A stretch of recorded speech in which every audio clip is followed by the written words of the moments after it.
Welcome back to Zero to Fightstick, the tutorial series that shows you how to build a fight stick from the ground up. So we talked about buttons, putting in artwork, putting in control boards, putting in little accessories, all sorts of goodies, but let's put a lever in.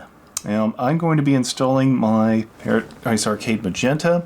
It's what I used in Skittles. No, I did pilfer it from Skittles because I put a Nobi Pro in there and it's pretty nice too. I like both.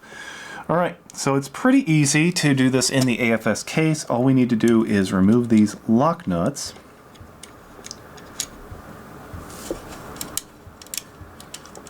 And I already pre-loosened them, so that way we don't have to spend a lot of time. Now, if you are working with a regular, say, Samla JLF or other joystick, you know that you can't just do that. It's not going to work. So, in my case, we just, do this number, and it's pretty easy.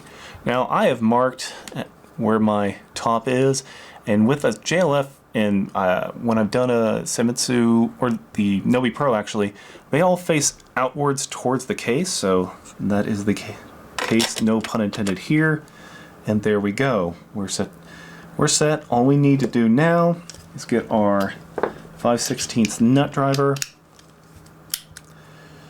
and we can finger tight this.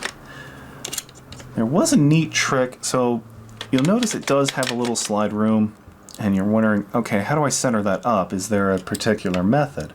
The good news is there is, and someone on, I think it was the AFS Discord, showed off that they took 4 of those little foam earplugs and stuffed them in top, bottom, left, right, and it centered the joystick perfectly. So that might be a method you consider if you really need it to be dead set in the center. But for now, I'm just going to go ahead,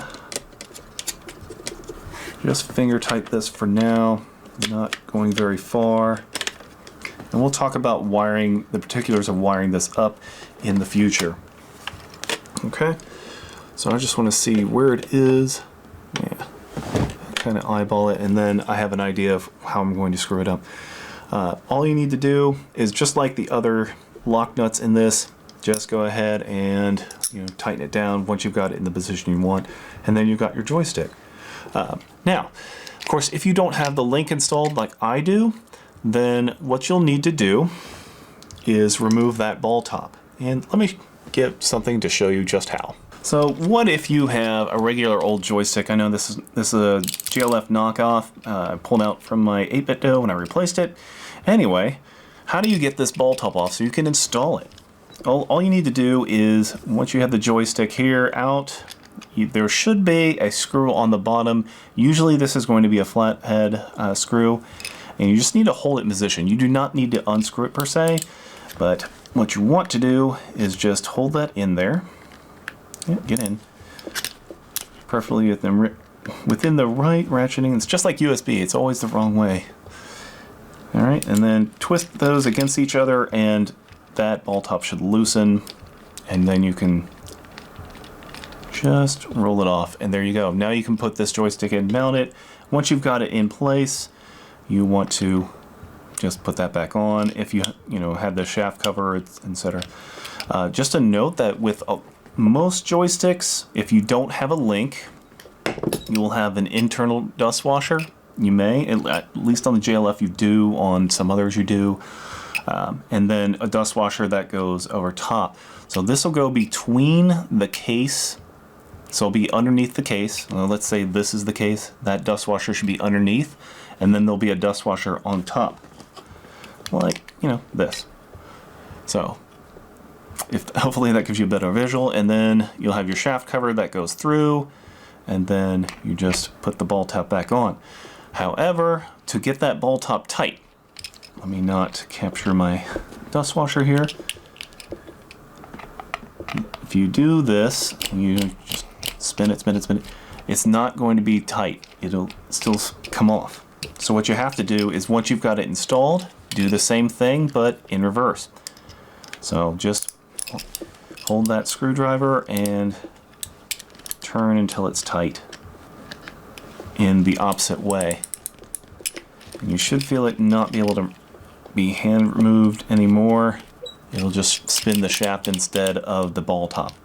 So that's how to install a regular old joystick that doesn't have the link, and just a few gotchas for you. All right, have fun building. All right, I did want to show the finished product now that it's bolted down, and we can put in our link. Oh, and look at that new dishwasher guy. Isn't it cute? Anyway, so there we go. The great thing about the link is not only can you remove it for travel, but remove it for building, so there's that. Once you get your lever installed, there's kind of a point of no return, because once you flip it over, it's going to start getting in your way, and that's why I recommend having these towels around to not only make sure you're not scratching up your case and such, but also you can either leave the lever edge off the the side of the towels, or just kind of off your table or whatnot. All right, that said, happy building, and that's how you basically get a lever in. It's really easy, guys. All the easy parts are just putting the parts in. It's the tricky part comes when we want to connect them all together with wiring. So we'll talk about that soon. Bye.